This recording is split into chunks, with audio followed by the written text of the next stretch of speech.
Matthew Harlow left a movie theater early because he had a headache. His girlfriend was annoyed.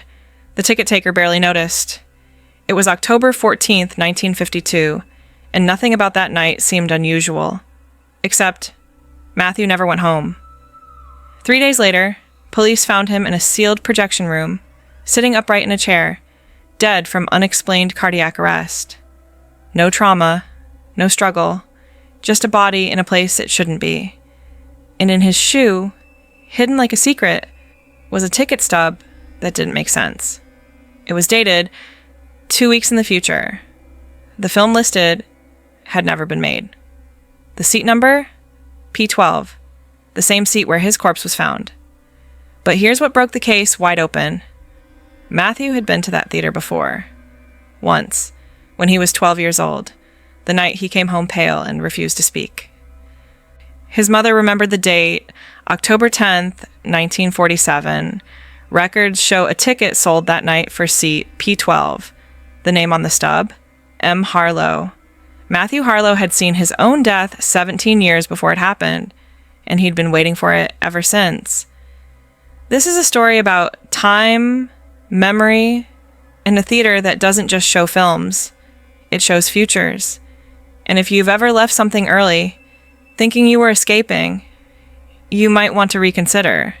But before we dive in, if stories like this keep you up at night, hit that subscribe button. Because what you're about to hear gets so much stranger. And if you think you know how this ends, you don't. Let's dive in. Matthew Harlow wasn't the kind of man who vanished. He was methodical, predictable, even boring by the standards of those who knew him best. He worked as a cataloger at the Ohio State Library, a job that demanded precision and patience. His colleagues described him as polite, but distant, the sort of person who ate lunch alone, not out of sadness, but preference. He lived in a modest apartment on East Broad Street, kept his shoes polished, and never missed a Sunday dinner with his mother. But Matthew had one indulgence: movies. Not the art of cinema. He didn't care about directing or cinematography. He simply liked the ritual, the darkened theater, the collective silence, the escape.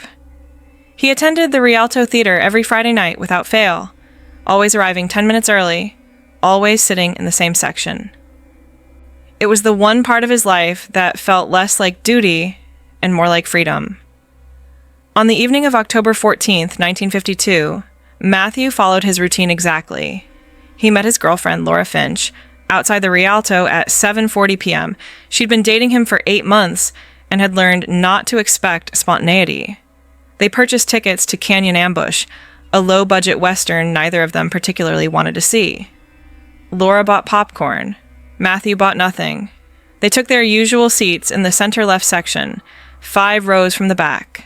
The film began at 8:00 p.m. By 8:30, Matthew was gone.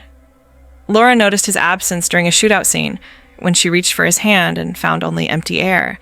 She assumed he'd gone to the restroom, but when the film ended at 9:50 and he still hadn't returned, irritation turned to worry.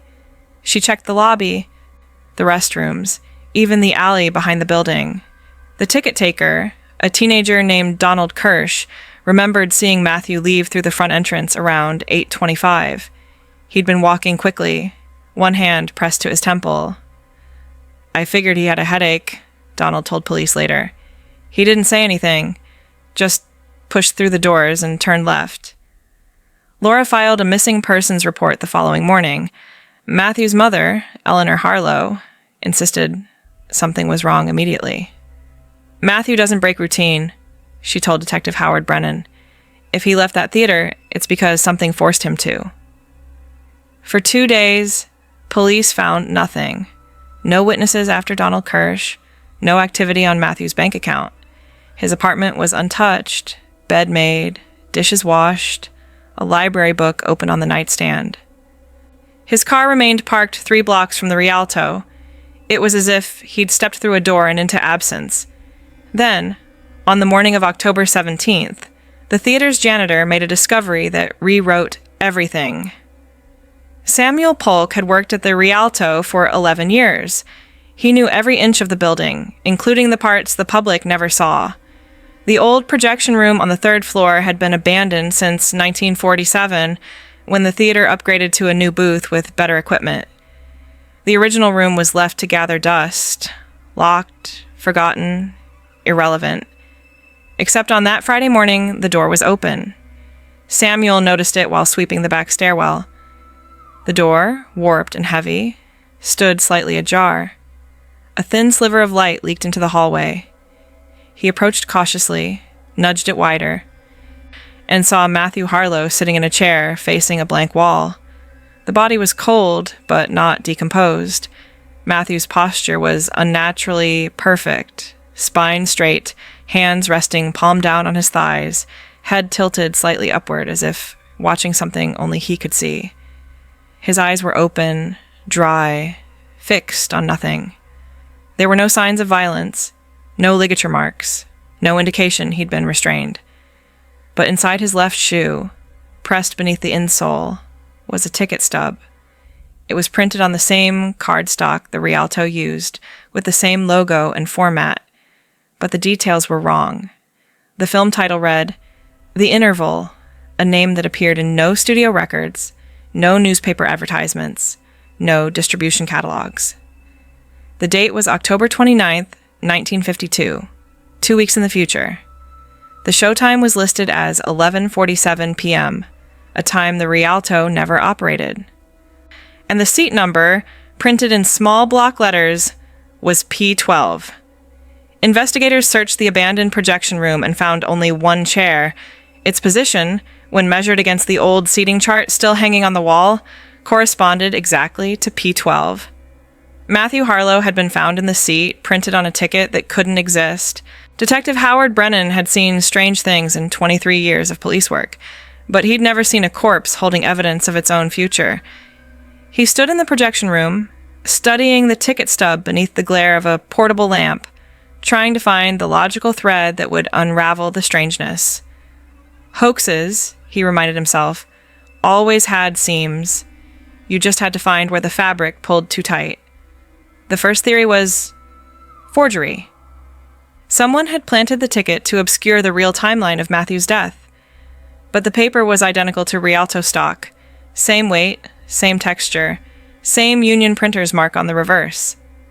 The theater's manager, Vincent Corello, confirmed that the design hadn't changed in 5 years. More troubling, the ticket had been inside Matthew's shoe, beneath the insole, pressed flat by days of wear. The shoe itself showed scuff marks consistent with walking. If someone had planted it post-mortem, they'd done so with impossible foresight. The second theory was simpler. Matthew had printed it himself, perhaps as a joke or a puzzle or a cry for help no one had understood. But Matthew didn't have access to a ticket press. The Rialto's machine was kept locked in the manager's office, and Vincent swore no one had touched it outside of business hours. Besides, the ticket's details didn't align with any event Matthew could have anticipated. He hadn't known he was going to die. He hadn't known he'd be found in this room. Unless he had. Laura Finch sat across from Brennan in the station's interview room, hands wrapped around a cup of coffee she wasn't drinking. Her eyes were red, but dry. Shock, Brennan knew, had a way of freezing tears until the mind caught up. Did Matthew ever mention the projection room? Brennan asked. Laura shook her head. He barely talked about the theater at all. It was just a place he went. He didn't care about the building. Did he seem different that night? Anxious? Distracted? He had a headache, she said quietly. Or he said he did. But Matthew always had something. A headache, a sore neck, tired eyes. He was the kind of person who noticed every little discomfort. Did he say where he was going when he left? No, I assumed he was stepping outside for air. He did that sometimes when a movie bored him. She paused, staring into the coffee. I should have followed him. Brennan didn't tell her that wouldn't have mattered. Whatever happened to Matthew Harlow didn't happen in an alley or on a street corner. It happened inside a locked room he had no reason to enter. The autopsy report arrived on October 20th. Cause of death: cardiac arrest. No drugs in his system, no alcohol, no poisons. His heart had simply stopped, and the medical examiner couldn't say why. A healthy, 29-year-old man doesn't die of spontaneous heart failure while sitting calmly in a chair. But Matthew had. His body showed no stress indicators, no elevated cortisol, no adrenaline surge, no fight-or-flight response. It was as if he'd been willing to die, or hadn't noticed it happening. Brennan returned to the Rialto on October 21st, this time with a locksmith and the theater's original blueprints. Vincent Corello led them up the back stairwell to the third floor, where the abandoned projection room waited in silence. The door, which Samuel Polk had found open, was now closed. Brennan tried the handle. Locked. "Who has a key?" Brennan asked. "No one," Vincent said. "We stopped using this room 5 years ago. I don't even know where the original key is." The locksmith examined the mechanism. An old mortise lock, heavy and stubborn. "This wasn't picked," he said. "And it wasn't forced. If it was locked, someone used a key." They opened it anyway. Inside, the room looked exactly as it had 3 days earlier. The chair remained in place. Dust coated every surface except where Matthew's body had sat. But now Brennan noticed something he'd missed before. Scuff marks on the floor, faint but deliberate, leading from the door to the chair. Someone had dragged their feet, or been dragged. He knelt, studying the marks. They didn't match Matthew's shoes. On the wall opposite the chair, Brennan found something else. Scratched into the plaster, barely visible in the dim light, were 3 words. "Show still running." The letters were uneven, carved with something sharp, a nail maybe, or a key. Brennan ran his fingers over the grooves. Fresh. The plaster dust hadn't settled yet. "Was this here before?" he asked Vincent. The manager stared at the wall, face pale. "No, I would have seen it." Someone had been in this room after Matthew's body was removed. Someone with a key, a message, and no fear of being caught.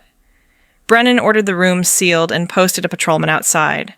But when he returned the next morning, the door was open again. The patrolman swore he'd heard nothing, seen nothing, and on the chair where Matthew had died, someone had left a new ticket stub. Same format, same impossible details. Except this one was dated October 22nd, 1952, yesterday, and the seat number had changed. It was for the chair Brennan had been sitting in. Detective Brennan didn't believe in ghosts, but he believed in patterns. Someone was playing a game, and the rules were hidden inside a theater that seemed designed to keep secrets. He held the second ticket stub between his fingers, studying it under the harsh light of his desk lamp.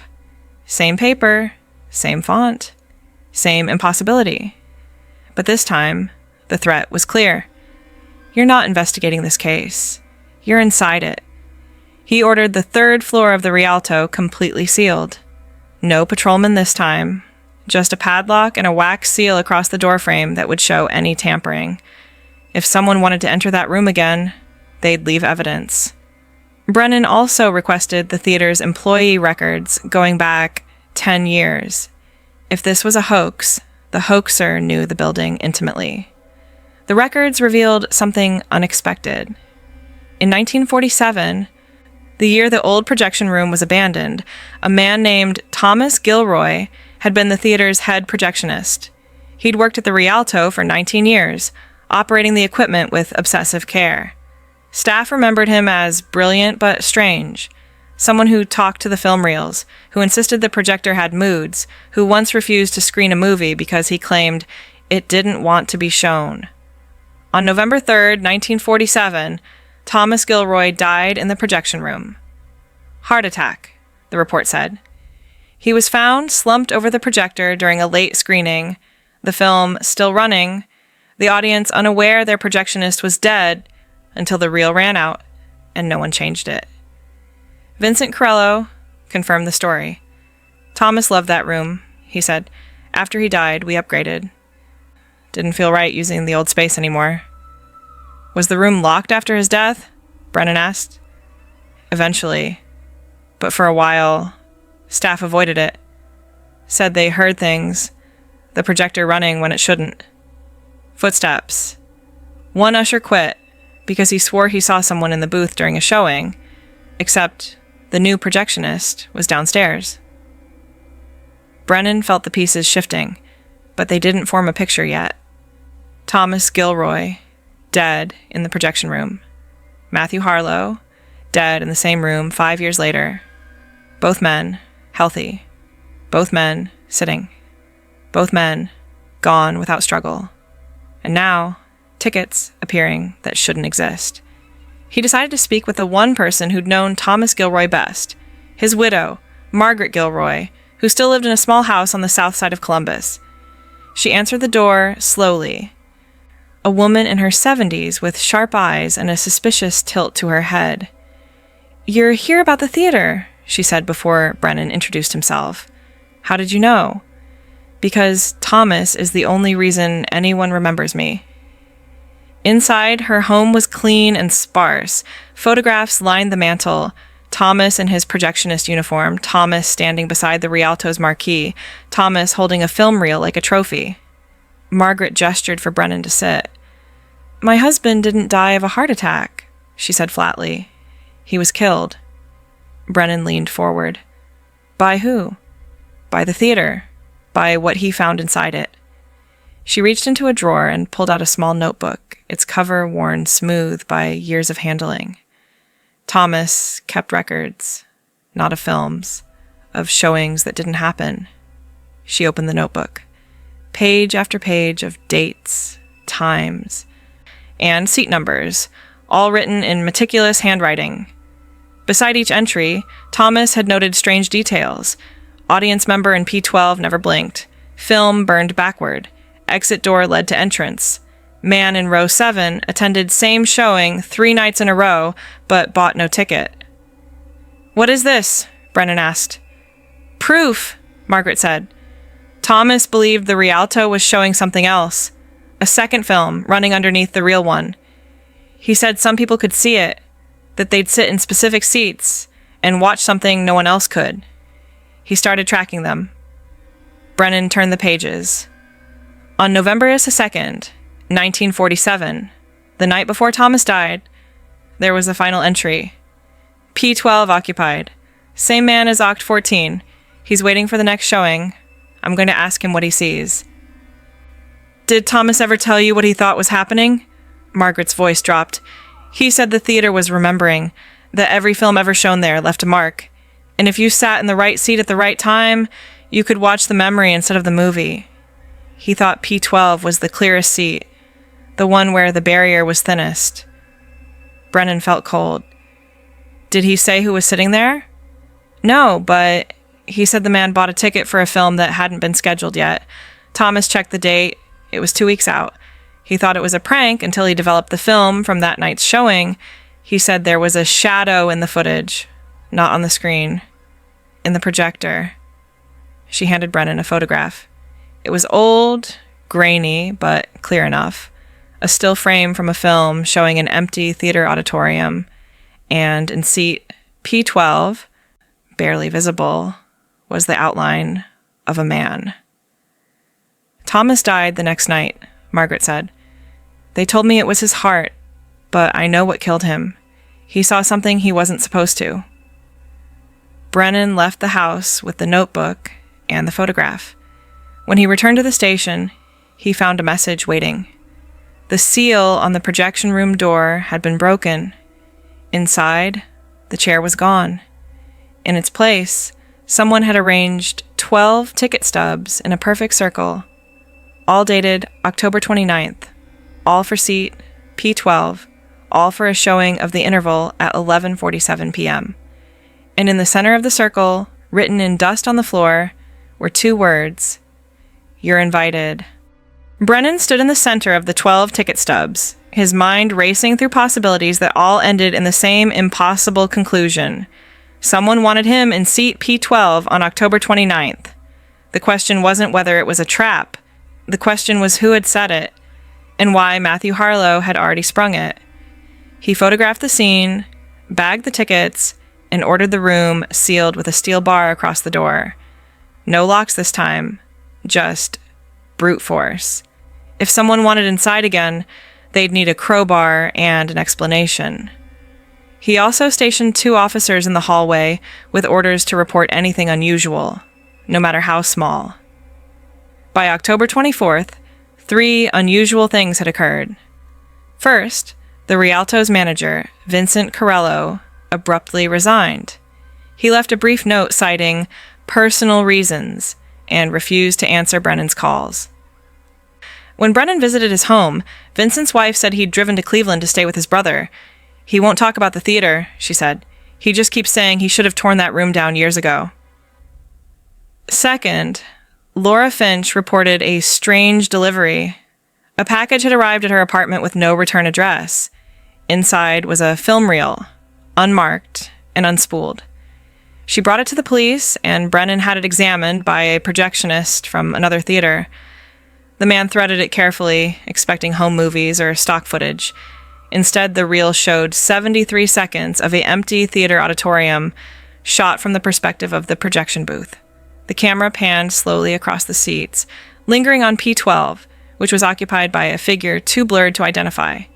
Then the film ended. "This is from the Rialto," the projectionist said, pointing to the distinctive Art Deco sconces visible in the frame. "But I've never seen this footage before." Laura stared at the frozen image. "That's where Matthew was sitting, the night he disappeared." "No," Brennan corrected quietly. "Matthew was sitting 5 rows back, center left. This is where he was found." The third unusual event was the most disturbing. On October 26th, Samuel Polk, the janitor who discovered Matthew's body, failed to show up for work. His supervisor called his boarding house, but Samuel wasn't there.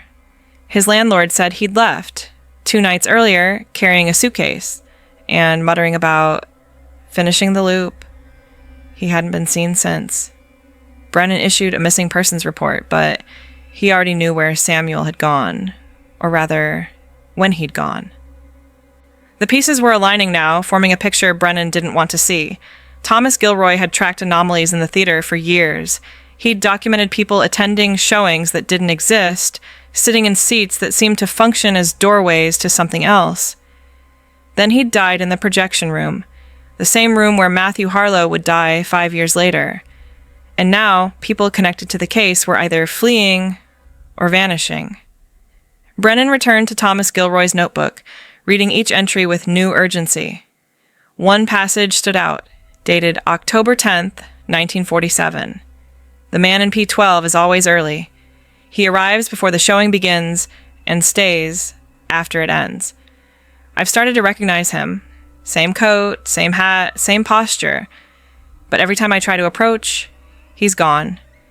It's as if he knows exactly how much time he has. I think he's not watching the film. I think he's watching us." Brennan cross-referenced the date. October 10th, 1947, was a Friday. The Rialto had screened a Western called Shadow Valley. Showtimes were at 7 and 9:30 p.m. Thomas's notes indicated the man appeared at the 7-hour showing but wasn't listed in the ticket sales. Brennan checked the Rialto's archives, miraculously preserved in the basement, and found the ticket sales ledger from that night. Seat P12 had been sold. The buyer's name was listed as M. Harlow, Matthew Harlow, who was 12 years old in 1947. The name was common enough to be coincidence. Except Brennan didn't believe in coincidences anymore. He contacted Matthew's mother, Eleanor, and asked if her son had ever visited the Rialto as a child. "Never," she said firmly. Matthew didn't start going to movies until he was in his 20s. He was a shy boy. Crowds made him nervous. "Is it possible he went without telling you?" Eleanor hesitated. "There was one time. October 1947. He disappeared for 3 hours. Came home pale. Wouldn't say where he'd been. I assumed he'd gotten lost or bullied. He wouldn't talk about it." Brennan felt the floor drop beneath him. "Do you remember the exact date?" "October 10th. I remember because it was his birthday." Matthew Harlow had been inside the Rialto Theater as a 12-year-old boy, sitting in seat P12, 24 days before Thomas Gilroy died in the projection room. And 5 years later, Matthew had returned, not as a visitor, but as a victim. The loop was tightening. On October 28th, Brennan made a decision. He would attend the showing listed on the ticket stubs. October 29th, 11:47 p.m., seat P12. He would sit exactly where Matthew had died and see what happened. If it was a trap, he'd spring it deliberately. If it was a door, he'd walk through it knowing the cost. But first, he needed to understand what the interval was. He contacted film archives, distributors, studio historians. No one had heard of it. The title appeared in no records, no advertisements, no industry logs. It didn't exist, except on tickets that had predicted their own discovery. Then, on the afternoon of October 29th, Brennan received a call from a retired film critic named Arthur Pressman. "I heard you were asking about the interval," Arthur said. "I know what it is, or what people think it is. Tell me." "It's an urban legend, a lost film from the silent era, supposedly shown once in 1921 and never again. The story goes that it wasn't a movie in the traditional sense. It was a recording of time itself, dead time, empty time, the moments between events. People who watched it said they saw their own futures or their own deaths. The studio destroyed every print, but collectors claim fragments still circulate. Why destroy it? Because 12 people who attended the original showing died within a month. Same cause, unexplained cardiac arrest, all while sitting down." Brennan thanked him and hung up. He checked his watch. 6 hours until 11:47 p.m. He'd already decided he was going. Brennan arrived at the Rialto at 11:30 p.m. on October 29th. The theater was closed, dark except for a single bulb burning in the lobby. He'd instructed his officers to remain outside and enter only if he didn't emerge by 1 a.m. He carried a flashlight, a notepad, and the ticket stub that had started everything, the one found in Matthew Harlow's shoe. The front doors were locked, but Brennan had obtained a key from the theater's new manager. Inside, the lobby felt larger in the dark, shadows pooling in corners where the bulb's light couldn't reach. He moved through the silence, his footsteps echoing on the tile floor, and pushed through the doors into the auditorium. Rows of empty seats stretched before him, faintly illuminated by the glow of emergency exit signs. The air smelled of dust and old fabric, with a faint chemical undertone, film stock maybe, or a cleaning solution. Brennan walked down the center aisle, counting rows until he reached P. He moved left, counting seats, until he stood before P12. The seat looked ordinary, red velvet, worn smooth by decades of use. He checked his watch, 11:41 p.m., 6 minutes. He sat down. The cushion exhaled beneath his weight, springs creaking softly. From this vantage, he could see the entire auditorium, the stage, the curtain, the projection booth far above and behind him. Nothing moved. Nothing changed. He felt foolish and afraid in equal measure. At 11:45, the lights went out. Not gradually, all at once, as if someone had thrown a switch. The emergency exit signs remained, casting the room in a dim red glow. Brennan reached for his flashlight, but before he could switch it on, he heard a sound that stopped him cold. The projector was running. The mechanical clatter echoed through the theater, rhythmic and deliberate. Light spilled from the booth, cutting through the darkness and illuminating the screen. Brennan turned in his seat, looking up. Through the small window of the projection booth, he saw a figure moving, silhouetted against the lamplight, threading film with practiced ease. "Who's there?" Brennan called. No response, just the steady clack, clack, clack of the projector. On the screen, an image appeared. Not a title card, not credits, just an empty theater auditorium, shot from the perspective of the projection booth. Brennan recognized it immediately. the same footage Laura Finch had received. The camera panned slowly, left to right, across rows of seats. Then it stopped on P12. Brennan was on the screen. He watched himself sit perfectly still, staring at the screen that showed him staring at the screen. The loop was immediate and disorienting. He stood, breaking the recursion, and the film kept playing, showing him standing, turning, looking up at the booth. "Stop this," he said, louder now. The figure in the booth didn't stop. It moved to the window, pressing close to the glass, and Brennan saw its face. Matthew Harlow, not dead, not even pale, just watching with calm, unblinking eyes. Brennan ran. He sprinted up the aisle, through the lobby, and up the back stairwell to the 3rd floor. The door to the old projection room stood open, light spilling into the hallway. He burst inside and found nothing. The room was empty. No projector, no film, no Matthew. Just dust and silence, and the faint smell of burning celluloid. But on the wall, carved freshly into the plaster, was a new message. "You stayed too long." Brennan's watch read 11:53 p.m. He'd been in the theater for 12 minutes. It felt like hours. He returned to the auditorium. The projector had stopped. The screen was blank. Seat P12 sat empty, illuminated by the red glow of the exit signs. He approached cautiously, and that's when he saw it. A ticket stub, resting on the seat cushion. He picked it up with shaking hands. Same format, same impossible details. Except this one was dated November 5th, 1952, 1 week from now. The film title was different. The Return, and the seat number was his home address. Brennan left the theater at 12:17 a.m. His officers asked if he was all right. He told them he was fine, but he wasn't. He'd seen something in that booth, something that looked like a dead man operating a projector that didn't exist, screening a film of the future inside a theater that remembered the past. When he arrived home, he found his front door unlocked. Inside, on his kitchen table, was a film reel. No note, no explanation, just the reel, waiting. He didn't watch it, not yet, but he knew what it would show.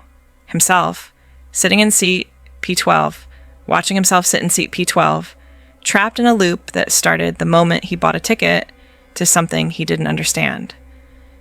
The phone rang at 2 a.m. It was the officer he'd stationed outside the Rialto. "Detective, you need to come back. We found someone in the projection room." "Who?" A pause. Then, "Samuel Polk. He's alive, but he won't stop screaming that the showing already started." Samuel Polk was taken to St. Anthony's Hospital, sedated but conscious, his eyes darting as if tracking something no one else could see. Brennan sat beside his bed, waiting for the words to come. When they did, they arrived in fragments, half confession, half warning.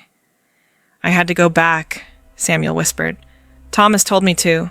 He said the loop doesn't close unless someone finishes it." "Thomas Gilroy is dead," Brennan said gently. "No, he's in the booth. He's always in the booth. He died there, so he stayed there." "And Matthew came back because he'd already seen it. When he was a boy. He sat in P12 and watched himself die. And then he spent 17 years waiting for the moment to catch up." Brennan felt the pieces lock into place, each one colder than the last. Matthew knew he was going to die in that room. Samuel nodded. He left the movie early because the headache was the first sign. The film told him it would happen that way. He tried to leave, but the theater doesn't let you leave once you've seen the interval. It just shows you when you'll come back. What is the interval? It's the space between showings, the emptiness. Thomas figured it out. The Rialto has been recording every moment since it opened. Not just films, everything. Every person who sat in every seat. And seat P12, it's where the recordings overlap. If you sit there at the right time, you don't watch a movie. You watch time fold over itself. You see what already happened and what's going to happen all at once. And the tickets? They're proof. The theater prints them when it knows you're coming back. Matthew got his ticket in 1947. He just didn't find it until it was too late. Brennan thought of the ticket in his pocket, dated November 5th, address listed as his home. Can it be stopped? Samuel closed his eyes. Thomas tried. He thought if he destroyed the projector, the loop would break, but you can't destroy what's already a memory. The theater just builds a new projector out of the old one. It keeps showing. It always keeps showing. Samuel was released 3 days later, and he left Columbus that same night. Brennan never saw him again. The Rialto Theater closed permanently in March 1953.